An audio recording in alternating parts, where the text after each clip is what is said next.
welcome to The Audible presented by Trader Joe's. I'm Stuart Mandel, joined as always by Bruce Feldman and Ralph Russo for our first episode of the week, guys. We've still got another week before the Indiana-Miami National Championship game. So for this episode, we're going to focus more on all of the QB dominoes going down in the portal. Also, Texas is on a particular tear in the portal. And, you know, our colleague Chris Fanini had a story up, a big survey he did of our audience and which college football TV play-by-play and analysts they like the best. So we're going to get into that as well. All right, let's talk quarterbacks. It's been a very hectic weekend between the pursuit of Sam Leavitt amongst multiple schools, and obviously the Damon Williams thing happened last week. Just to touch on that again real quick. So he is, in fact, going back to Washington. Turns out scaring somebody into thinking they're going to have to pay $4 million buyout works.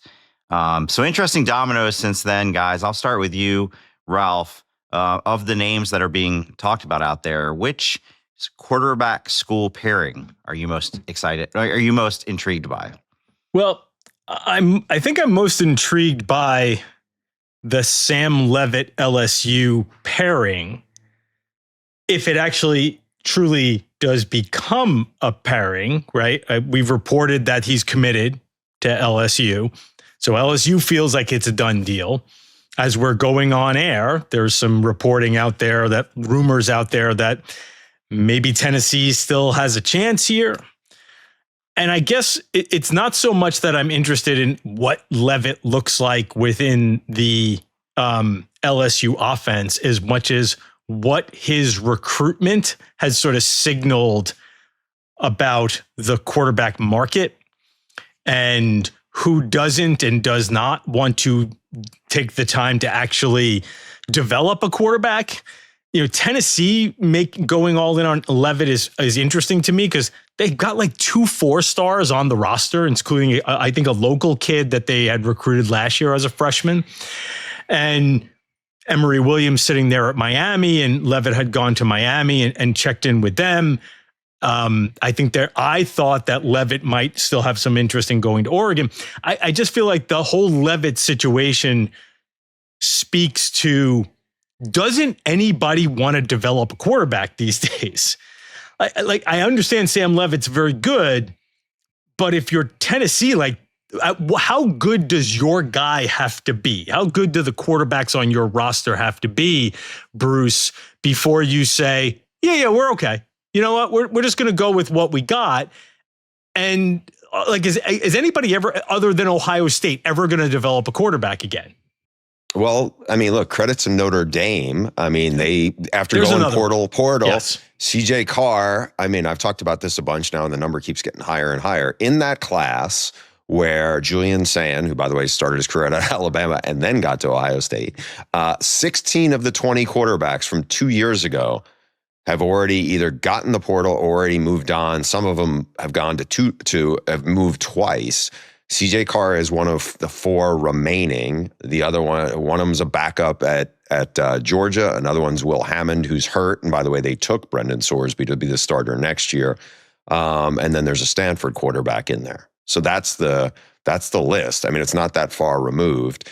The one I'm most intrigued by, or the fit, is Dylan Raiola, who's also from that same class, was a huge recruit, ping-ponged around in his recruitment, ended up at Nebraska, played for a year and a half, some good, some not so great. And, when I talk to quarterback coaches, college quarterback coaches, over the last couple of weeks about Sorsby and Leavitt and some of these guys, a bunch of them were in the Big 12.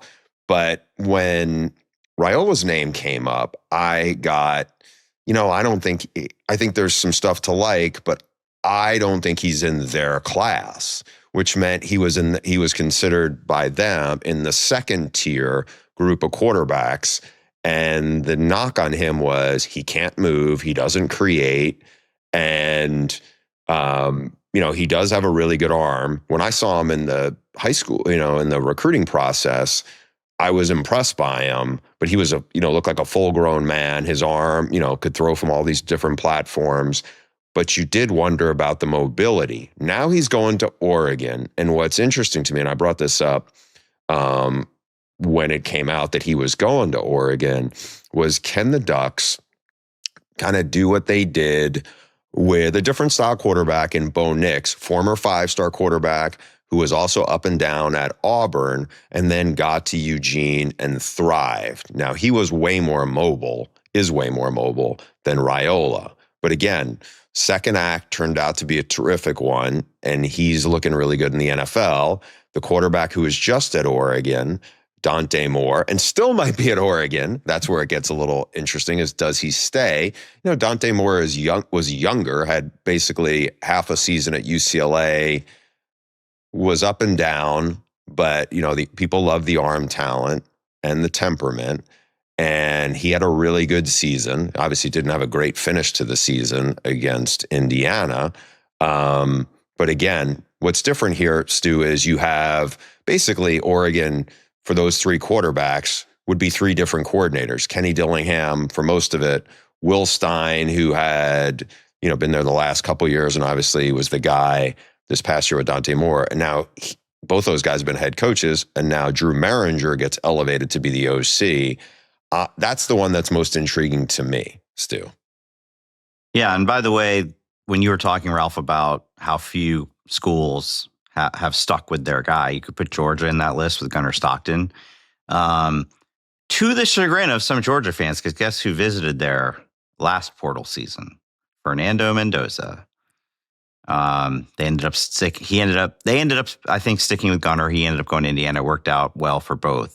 And the reason why Fernando and Mendoza one of the reasons why he ended up going to Indiana was because that Gunnar Stockton was there, right? And I think that there was some question about whether, hey, am I your guy or is Gunnar your guy? Though I also think there was a lot of appeal. I don't want to sell it short. There was a lot of appeal to going to Indiana. Yeah, because if you're going to go in the market, you want to go somewhere where you're pretty sure you'll be the starter. And that was not the case there. I'm going to go with Indiana getting Josh Hoover from TCU, because I want to see if Curt Cignetti's record as the QB transfer whisperer is just going to continue. The interesting thing there, guys, is, I mean, Josh Hoover has been more productive. I'm not saying he's a superstar, but he's been considerably more productive to this point than Mendoza was at the same point, right, when he came from Cal. Hoover's thrown for 9,600 yards in basically 2.5 seasons as the starter, 9,600 yards, 71 touchdowns, where Mendoza had, at the time he transferred, 4,700 yards, so about half that, and 30 touchdowns. Now, the only problem is that Josh Hoover throws interceptions. He threw 13 this past, 29 TDs, 13 interceptions.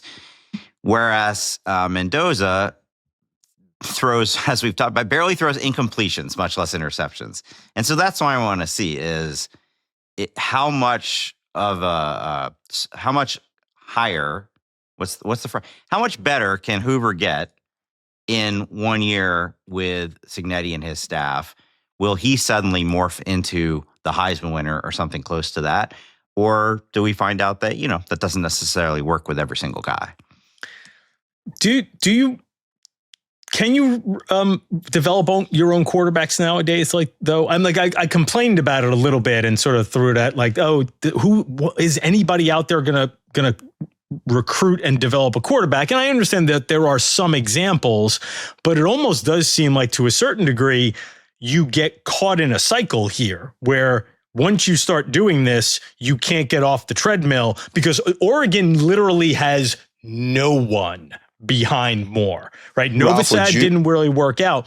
So, and there's a question, again, I understand Emory Williams is there, and I think there are some coaches at Miami who do like him, but it does feel like once you get on this treadmill, you might never be able to get off, because then to a certain degree, I would imagine you're scaring away the recruits. Ralph, would you consider Alex Golish? Like, he's brought Byron Brown with him. It was his guy at USF. He's a dual threat guy who won a lot of football games for him. He's bringing him with him to Auburn.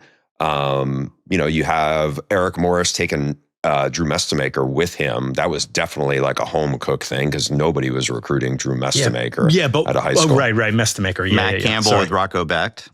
Yeah, I guess that's true. Yeah, I guess like those are outliers. Those are outliers, though.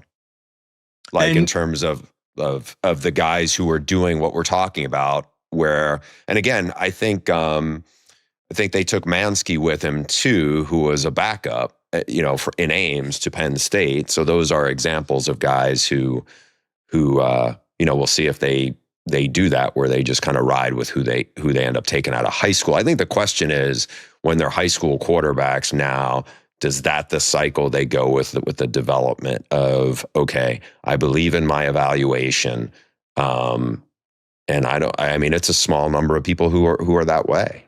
Well, that's the interesting thing about two guys. One guy who just committed and another guy who hasn't found a home yet. Deuce Knight transferred from Auburn. I mean, he got one start against an FCS team and looked good, but it was against an FCS team at Auburn. Is transferring to Ole Miss. Now, we'll get into that too.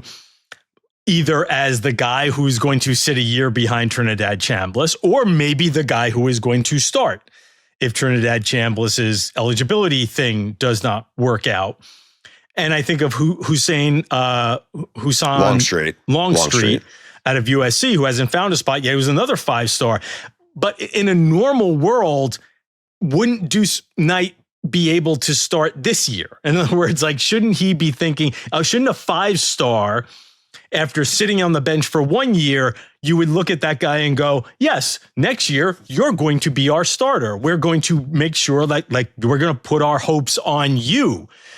And it's just so interesting how few schools are willing to do that. It's like, if you have not played and we think we have a chance to win big, you can't play here. You can only we don't want you, as, again, Ohio State being the lone example, but so few schools are like, we expect to compete for the playoff, maybe even for a national title next year. We're okay with having a first-year starter.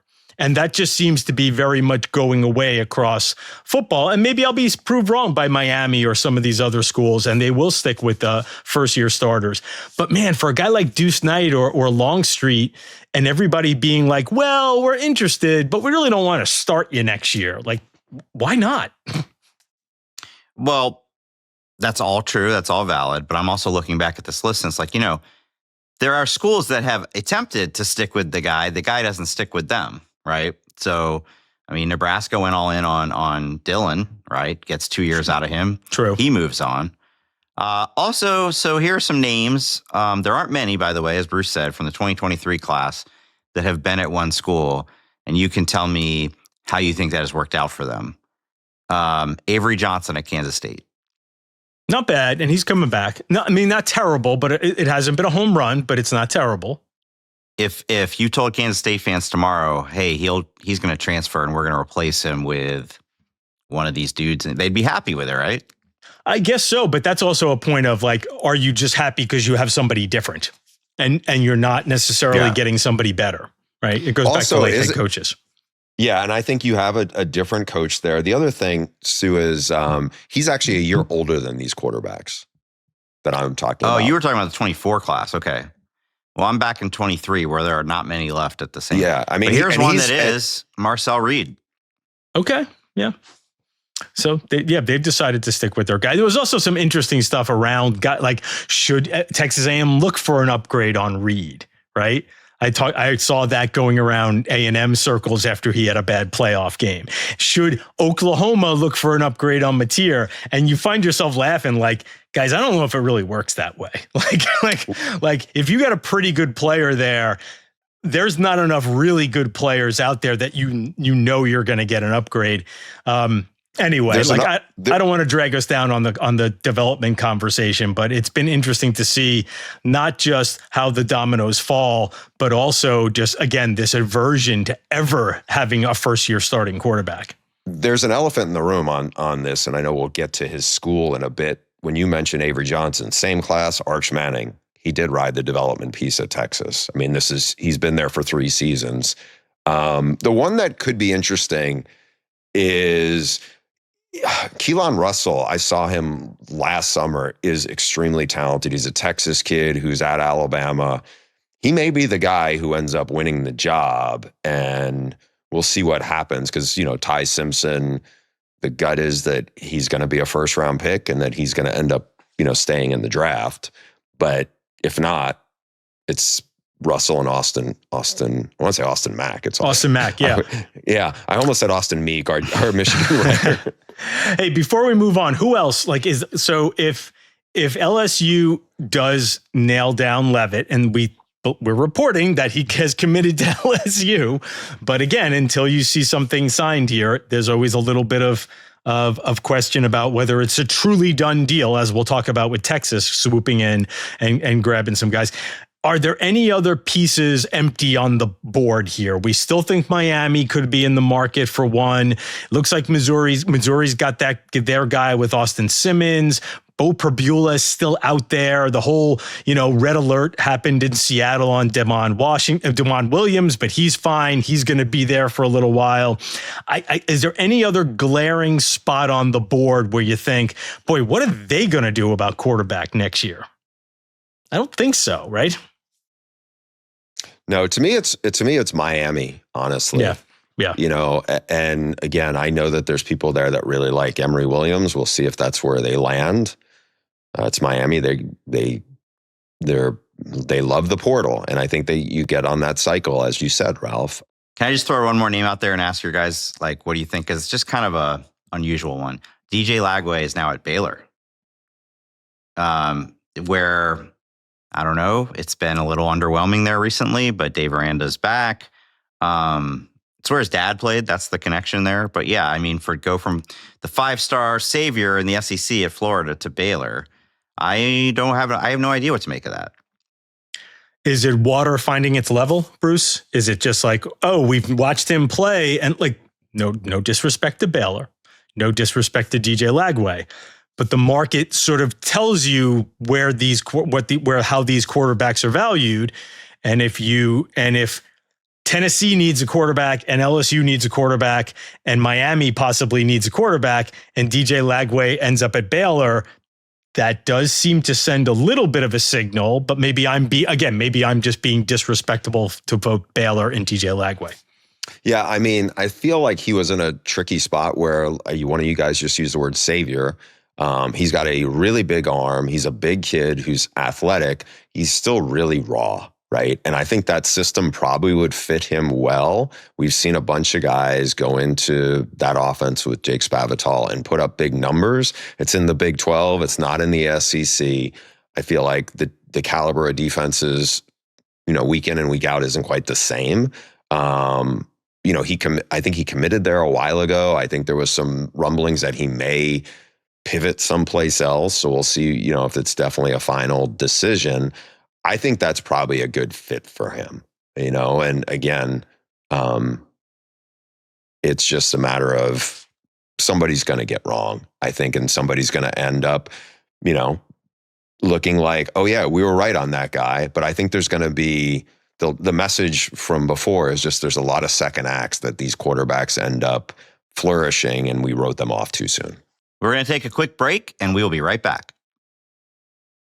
So one guy we haven't talked about because he's not transferring for one thing, and we don't even know if he's going to play in college football next year. But that's Trinidad Chambliss, Ole Miss superstar, whose waiver to get a 6th year was denied last week by the NCAA. Ralph, you've been doing some reporting on that. Do we still think he ultimately ends up in an Ole Miss uniform next year? I think we're leaning that way. I talked with his agent actually before we jumped on this recording. So that story hopefully will have posted by the time you're all hearing this podcast when it posts on early Tuesday morning. Nothing completely revelatory. I think there was a little bit of nuance here that he helped clarify. And that was his agent saying Trinidad's preference is to stay at Ole Miss. And you can say, well, obviously he wouldn't be doing all these things. But because his draft stock is obviously rising, he has played really well. I thought, well, maybe are you doing this because you're not, you kind of want to choose between the two. You want both avenues. And obviously he is, what the agent said is he is preparing mentally to possibly have to go to the Senior Bowl or go to the Combine. We're still early enough in the process where he doesn't necessarily have to be at one of these training places getting ready for the Combine, right? Probably another couple of weeks away from having to do that.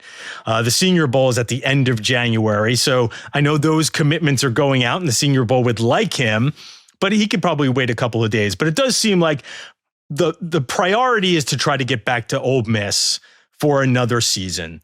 And then it's a matter of wait for the appeal process to go through with the NCAA. His agent believes, Fletcher Smith, his agent believes that the appeal process is a little more nuanced than just the judgment on the waiver. So the waiver itself, when it's adjudicated or when it's decided upon, is very black and white. You have this document, you have that document. If you don't have them, you're done. Whereas with an appeal, what his agent believes is that you can be a little more, the decision makers are looking at things a little more nuanced, and you might be able to convince somebody, okay, you don't exactly have what we want, but there's other evidence here and we can see what the outcome maybe should be. And then of course, the other part of this is if that doesn't work, there's going to be a lawsuit filed. And he's going to ask for an injunction from a state court in Mississippi. Can I ask you guys this? So I feel like, and again, this is a little bit of a function of us being on social media a lot. Typically when we hear the word appeal, when we hear the word, is arguing for something against the NCAA, the reaction, and the Trinidad Chambliss story, he was a revelation as a talent. It's a very sweet story.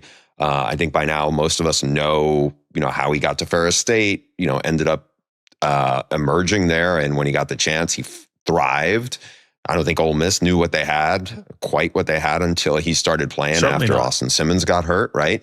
Great story, great story, sweet commercial, everything, lot to love, especially the, Lane leaves and Trinidad leads them to beat Georgia, right? I think everybody loves that.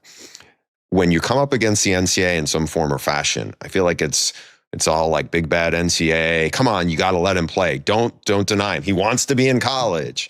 That is kind of our default, I feel like. Stu, do you agree with me, or what do you think the sentiment is about Well, that is probably the sentiment, but this is a situation where I don't even really know fully what the case is here. I know they're saying he should have been given a medical year, or maybe they're retroactively trying to get a medical redshirt year for something at Ferris State, but it's not like, what you get Tom Mars on Twitter blasting them, which is clearly like, if he goes ahead right now, Ralph, and says, well, yeah, we're working on the lawsuit as we speak, it should be filed later this week. Is that an attempt to get the NCAA to just go ahead and preemptively say, we don't want to deal with that. Just give it to him. Just let him have the appeal. I don't know. But what you don't get is, okay, they tell their version of the story publicly. It's not like the NCAA then goes and says, well, here's our rebuttal. They did a little more so very last one-sided. week. Yeah. Last week they put out a little more information about how we didn't get the documentation that we needed. He is essentially asking for a medical red shirt for his second year, a proactive medical red shirt for his second year. Apparently, maybe had a respiratory illness, and they just don't have the documentation that shows that this is the reason why he wasn't playing. Here's what I would say: if Trinidad Chambliss comes back and plays next year, great. It'll be fun. It'll be so fun to see him play again because he's a great player. And I am not going to be outraged at all or disappointed to see Trinidad Chambliss play in college football next year. However, Trinidad Chambliss probably shouldn't play college football next year. I don't see any reason why Trinidad Chambliss should be playing. You have to draw a line somewhere. We can't be talking about, boy, there's no eligibility rules and these guys are hanging around until they're 26 years old. And where does it end? And boy, this is crazy. How can anybody's going to be able to play college football? You can't sort of have that position and then be like, boy, they really should let Trinidad play. There has to be a line here. And I know I understand Ole Miss fans will be outraged because why does the line have to be at our guy? Because that's what happens. Everybody wants to see a line drawn and rules be followed until it's their guy. No. But we don't want to have it be our guy who gets held out, because look at that guy. Why should that guy get a waiver and our guy shouldn't? And why does that guy get to play and our guy shouldn't? So I just think that, like, yeah, Trinidad Chambliss should go play in the NFL. I don't know if he's going to be a very high draft pick, and I understand he could probably make more money. The numbers that have been floated around, and as always, they are very tough to pin down, because you've heard something along the lines of maybe it's $6.5 million, and then you talk to other people and they're like, no, it's not that much. But the fact of the matter is he'll probably make more in 1 year next year than he would in his rookie salary if he's a second, third, fourth round draft pick. But no, like, he shouldn't get this, and there needs to be a line drawn. And just because I want to play more college football shouldn't be the reason to play more college football. That said, if a judge in Mississippi wants to give an injunction and he plays next year, I will be happy to cover him and see him play, and it will be exciting for Ole Miss. But there's no really good reason that the line shouldn't be drawn here. And again, if the NCAA next week grants his appeal, I'm not going to be disappointed. But we have to stop fighting for this guy needs to play, and then be like, oh, but what about eligibility? You can't have it both ways, folks. I don't know why the NCAA continues to leave these open-ended. Like, what I would do, and it's very simple. You have 5 years, no red shirts. You have 5 years. You can play all 5 years if you want, but that's it. And if you unfortunately have 2 season-ending injuries in there, that's unfortunate, but that's the rule. 5 years. But as long as you have these open-ended, subjective, well, send us your documents and we'll decide if maybe you should get another year or another year on top of that. And there's been talk, Ralph, for years. Well, let's just make it five for 5. Well, and we'll stop worrying about whether this guy got injured on the 5th game of the, but as long as you have these hardship waivers and these medical waivers, you're just setting yourself up to get sued. The problem is, and Bruce, then you can wrap it up, is once the lawsuit started, it became harder for the NCAA to change its rules in mid-flight, because now you can't defend your rules in court and also be changing them behind the scenes. So they ended up in a little bit of a bind and a catch-22, and they are following the rules here, right? Now, Tom Mars says, no, it's not this bylaw. It's another bylaw you should be applying to Trinidad Chambliss. But the lawsuits have also created a problem when it comes to changing the rules, even though I think if you put truth serum into a bunch of folks who are around NCAA rulemaking, they might say, yes, it would be ideal if we just went 5 for 5. All right, we're going to have to leave it there. We're going to have to draw our own line. So we will get back to you guys after the break. All right, we're going to talk a little bit. Every year, one of Stu's favorite projects, which drives him crazy at the same time, is his way early top 25 that comes out right after the national title game. And there's one team to me that is glaring, considering all the people they've added in the portal over the last week or so. In addition, Arch Manning looked fantastic later in the season as he really seemed to blossom. Stu, I know you were not a big believer in Arch for a while and you've been a skeptic. Are you coming around that he could lead them to a national title next year? And how bullish are you on the Longhorns now after seeing what they've done in the portal? Well, what they're doing in the portal is unbelievable. And it was kind of telegraphed, I think, a little bit last weekend when Parker Livingstone went in the portal. They're, one of their top receivers this year, but has a bit of a ceiling that, okay, yeah, like they're gonna upgrade here. And so just in the past week, guys, they've gotten the number 1 receiver in the portal, and that's Cam Coleman from Auburn. Then they got the number 1 running back, Hollywood Smothers from NC State. They also got Raleek Brown from ASU, who I think is maybe the number 2. Like they may have gotten the top 2 running backs in the portal. Rasheem Biles was all ACC linebacker the last 2 years at Pitt. Like this is kind of a dream portal class they're putting together. So, I mean, to answer your question, Bruce, it seems like Arch is going to have a much better supporting cast this coming year. So he should naturally get better anyway. And then he's got, Ryan Wingo's coming back. Like he's just going to have a much better supporting cast. So I am way too early in the way too early top 25 process to know where I would put Texas, but I would imagine pretty high. I love, the Coleman thing. Coleman and Wingo would be a hell of a combination. Wingo's been pretty inconsistent, but is also like a big guy who can run very fast.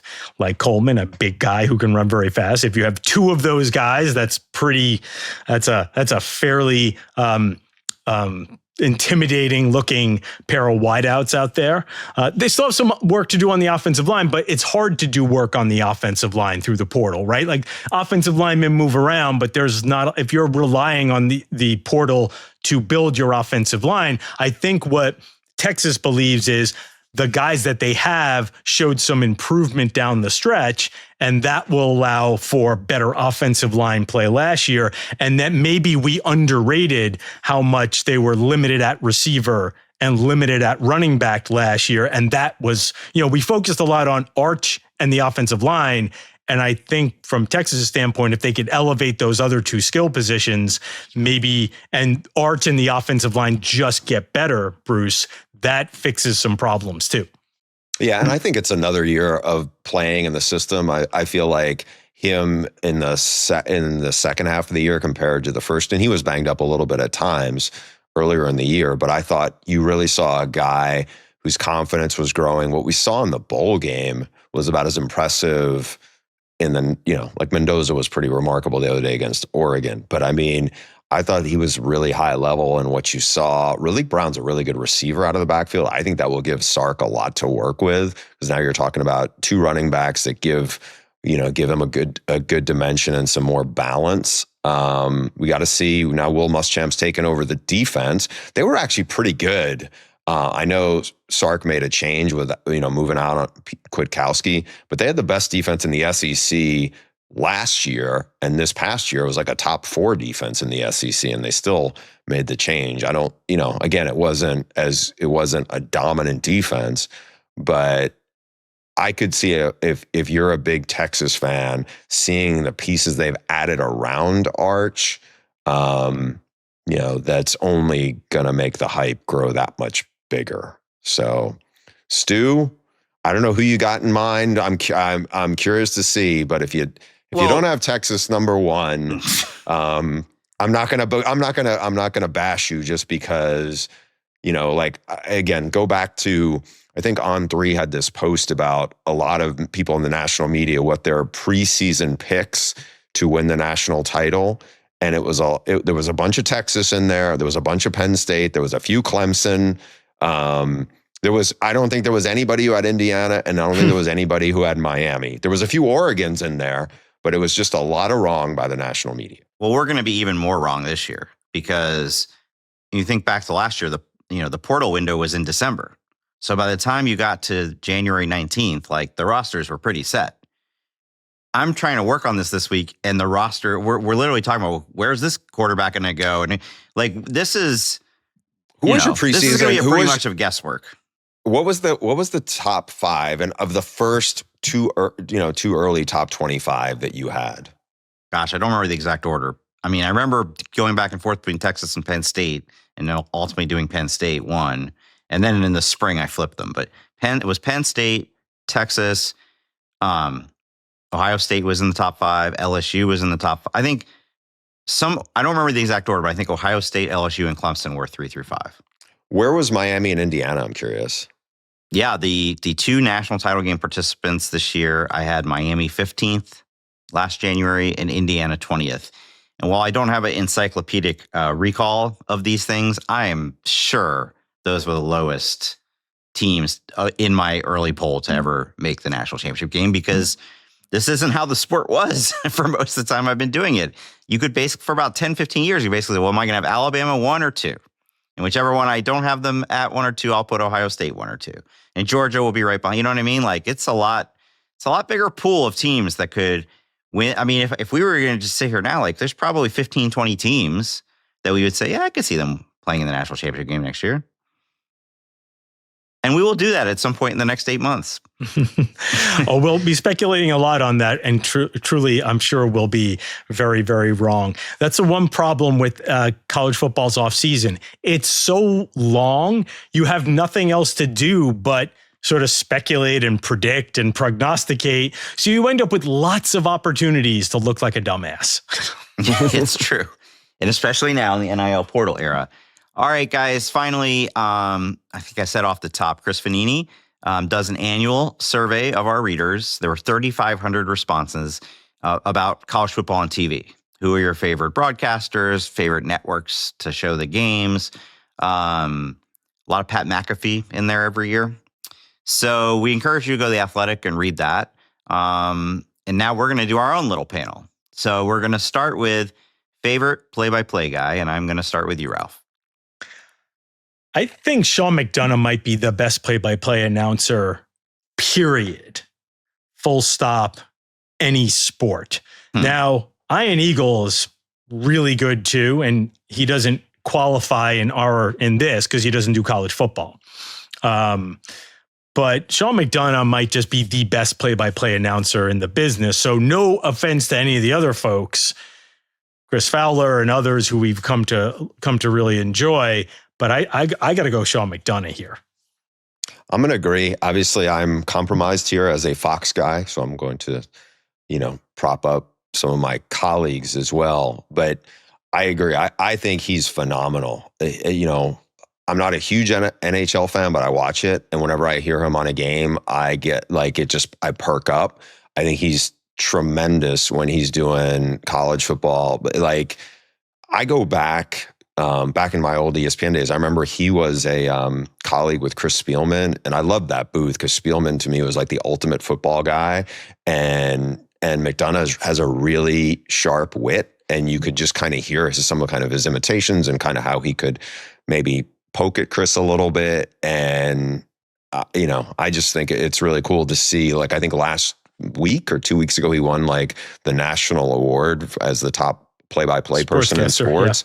Yeah. And to me, it's really well-deserved. I mean, no knock on anybody else, but I just think he is right now the gold standard of it. Well, I'm going to make it 3 for 3 on McDonough. I think he is, to me, Chris Fowler does way more big games, obviously. But if you're saying who is the voice of college football, I think it's him. And he has had a lot of iconic calls. I mean, he trouble with the snap. That's always going to be in our lexicon, right? I am a bigger Gus fan than most, but I'm starting to, the Indiana Penn State example comes to mind, but even I'm starting to be oh, maybe not. And I got nothing. There's nothing wrong with Chris Fowler. He's just not Sean, I guess is the way I would put it. And I don't think that means they should bump him off the top game and move Sean McDonough up or anything. I was a little surprised though in the audience poll, it's Fowler Herbstreit by a considerable margin over McDonough McElroy. So with that, we'll go to color analyst Ralph. It's hard not to go with Herbstreit. He does a really good job. I almost want to say Kirk is number one. I think Sean McDonough's partner, Greg McElroy, is closing fast on Kirk in terms of if I have to hear another game, I feel like I'm in very good hands with Greg as the color analyst. And frankly, I think Joe Klatt does a great job of sort of seeing things. He is the most likely of the color commentators to spot something that I would not have. Maybe not all the time, but I feel like he often is best at that. So I don't know. I kind of gave you 3 answers there. I would still put Herbstreit at the top in terms of sort of the combination of listenability, good analysis, and again, just sort of because you can have good analysis and also not just be a fun guy to listen to. And I do love Kirk's passion and how his delivery on what the information that he passed along. Yeah, I feel like to me, if there's a voice of the sport, it's actually him. Now, part of this is because he did Game Day so long, and I think he is a good studio analyst. I mean, not in studio, but obviously doing that show for so long. And I think he's a very comfortable listen. He does a an immense amount of games, not just obviously college, but also now he's doing weekly NFL games. And I still think he does a really good job on it. I know this from my son, he knows a bunch of my colleagues at Fox. I don't think he's ever met Kirk in person. I'm positive he hasn't. But I think from doing the video game and playing the video game so much, it's almost like he feels like he knows Kirk. And I think there's an accessibility with him that I think he's just been doing it for so long. And I still feel like he's really comfortable. Now, there's other guys at other networks. Now, I'm biased on my buddies from Fox because I know that they know the sport really well. And I think they do a really good job. I think Todd Blackledge does a terrific job and has for a long time. And I feel like he's one of those where I'm like, oh, I feel like he's not fluff, he's not fancy, but he's good. There's two other guys that I want to throw out. One is not in the survey, but he's somebody I kind of found in the last year and was like, oh, I think this guy does a terrific job. And part of it was because Clemson had a terrible year. But I want to give a shout out to Eric McLean, the former Clemson lineman for ACC Network. I found his I don't know if it's his podcast or whatever, his breakdowns on video. That was as good of what's wrong with that program as anything. I find these O-line guys like Aaron Taylor, who I used to work with CBS, does a really good job, sees the game differently. Cole Kubelik, same thing. But McLean, I was like, man, he's really, really good. And I feel like what Ralph said, I feel a lot smarter when I see what he does. And some of this includes the stuff that gets posted, on social media. It's just he makes you a smarter football fan. My favorite analyst, but who will no longer be eligible going forward, is Gary Danielson. And I'm not just saying that because he was on our podcast, even going back to the SEC days. And I know he would rub people the wrong way sometimes, but in terms of actually telling you what happened on that, I'm amazed at all analysts that they can tell you what happened on a play seconds after it happened, right? Because to me, it's just a big mishmash. He's very good at that. But with him retiring, I'm with you guys on Herbstreit. I think he's a great game analyst. I just have two complaints. One, just stick with that. You're great at analyzing the games. Maybe not so much when he goes into hot takes on other subjects outside the games. And I'm now going to voice a complaint that I know a lot of people have, but they're afraid to say out loud on a podcast. Oh boy. Where are you going, Stu? Oh boy, Stu. Okay, we're going here. Do it. Okay, just do it. I think we've had enough of his dog. Oh! I think it was a really fun story with Ben. And then he got the new dog, and maybe that was okay for a while. But I mean, this has been going on for a while now. And it's pretty much the same tweet from every game, right? Here's my dog. He's on the field. Does that make me a heartless person? No. It makes me a voice for all the other people who are afraid to say it. Because, by the way, many of our colleagues feel this way, possibly even somebody on this podcast. You and Ari Wasserman, by the way, also. This is where you and Ari finally have, I think you're both tired of common ground. I think Ari went there first, and it was pretty unpopular. But I feel like this season, it's started to become a more commonly held opinion. I thought I was going to have the worst, the most backlash saying, I don't want Trinidad Chambliss to be eligible next year. I thought that would have been the most controversial thing said on this podcast, that Trinidad Chambliss should not be eligible to play next year. But thank you, Stu, for getting me off the hook and being a person who hates dogs. Just to reiterate, Kirk, fantastic game analyst, great ambassador for the sport, has been for a long time. The rest I will not repeat. And I'm sure I will hear about this. Full disclosure, Stu, you're a guy who has multiple cats, though, right? Oh, I'm a cat person. I don't deny that. It'd be cool though if you brought a cat around. That would be funny. Imagine if you had a cat funny, but also around. Impractical. Yes, I have totally 2 cats. Impractical. Cats do not do as they're told. So do you look, think? I'm sure, so by your definition, Stu, or how you see this, do you think it would help? Should I tell Klatt, hey, maybe bring a parakeet on your shoulder to the games, and that will does that help? I mean, Greg McElroy is going to show up with a ferret. I think I'm going to hear about it one way or the other from the public, and I think there will be people who agree with me, and they can send that to theaudiblepod@gmail.com. We will be answering mailbag questions on Thursday's episode, so feel free to chime in with your opinions about Kirk Herbstreit's dog or with actual questions about college football. We'll see you then.